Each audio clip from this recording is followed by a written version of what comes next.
Davey. Mr. Speaker, on behalf of the Liberal Democrats, it's a pleasure to join every party in the House today to send our best wishes and support this address to the Queen. Madam and Mr. Deputy Speaker, 2 weeks ago during the Queen's speech, we sent our well wishes for Her Majesty's health. So it's been wonderful to see the Queen out and about in the last 2 weeks at various celebration events, most recently opening her namesake, the Elizabeth Line, and attending the Royal Horticultural Society's Chelsea Flower Show. Mr. Deputy Speaker, in her coronation speech, Queen Elizabeth said this: "Throughout all my life and with all my heart, I shall strive to be worthy of your trust." I think the whole country will agree our Queen has more than fulfilled her promises made to our nation. Her service, her sense of selflessness, her steadfast commitment to the nation. These values and her service have defined Her Majesty's 7-decade reign and will continue to define her. And that unwavering nature of service and duty is made all the more remarkable by the length of Her Majesty's reign. Our Queen is the longest reigning female monarch in history, and not just of this country, but of anywhere in the world. And unlike any other monarch, of this country at least, her reign has seen more peace and more prosperity than at any time in our nation's history. The Queen's gentle but strong presence throughout these years has been ever constant, and in challenging times she is always a source of calm and comfort. Her Majesty movingly described the Duke of Edinburgh, whose presence will be greatly missed at these Jubilee celebrations, and she described him as her strength and stay. Well, truly, Mr. Deputy Speaker, Her Majesty is the strength and stay of our nation. And through it all, she has remained above the fray of politics, something which is so valuable and so important. Because we in this democratic place will inevitably have disagreements on many, many things. There are and should be many shades of opinion. But because of Her Majesty, being proud of our country, being patriotic, is not about your political allegiance.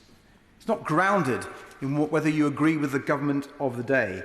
So I'm grateful that the Queen clearly values her loyal opposition as much as her government. And it's because of the Queen we can come together here today, members across the House, political polar opposites, and together reflect on the many things that we have in common.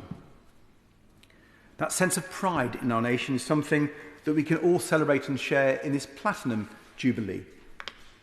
And in 1977, in 2002 and in 2012, we've been fortunate enough to enjoy other Jubilees with street parties, commemorative mugs, and of course the unforgettable sight of Brian May playing guitar on the roof of Buckingham Palace.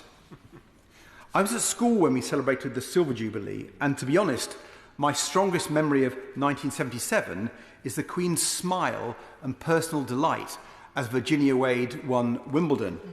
And my fingers are crossed, Mr. Deputy Speaker, that Emma Raducanu might serve up something similar later this year.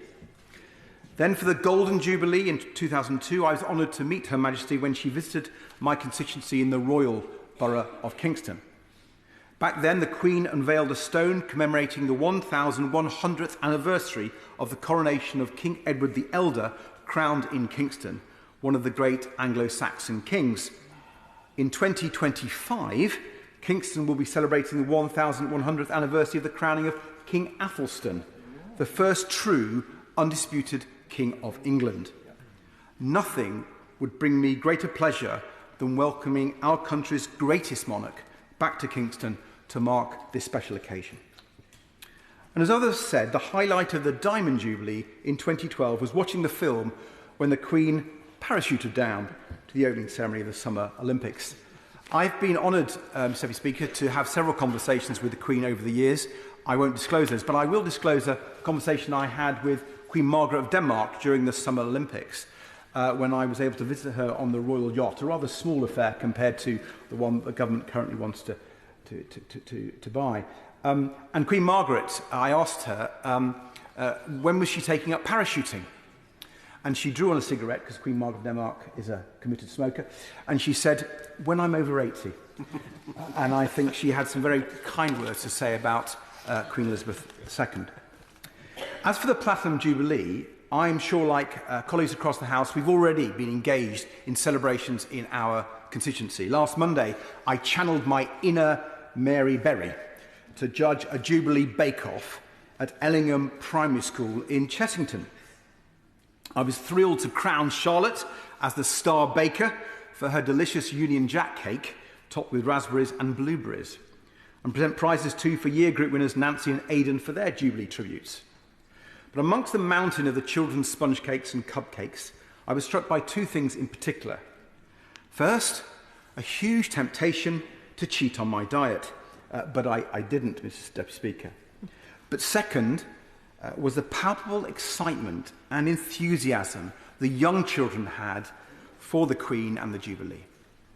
Indeed, one of the particular joys of Royal Jubilees is seeing how it brings people together and the excitement of young people, especially in our communities with those wonderful street parties. I'm hoping to go to a few, in fact many, in my constituency. So, Mr. Deputy Speaker, I would like to join all sides of the House in wishing Her Majesty the very best on this momentous occasion. Yeah.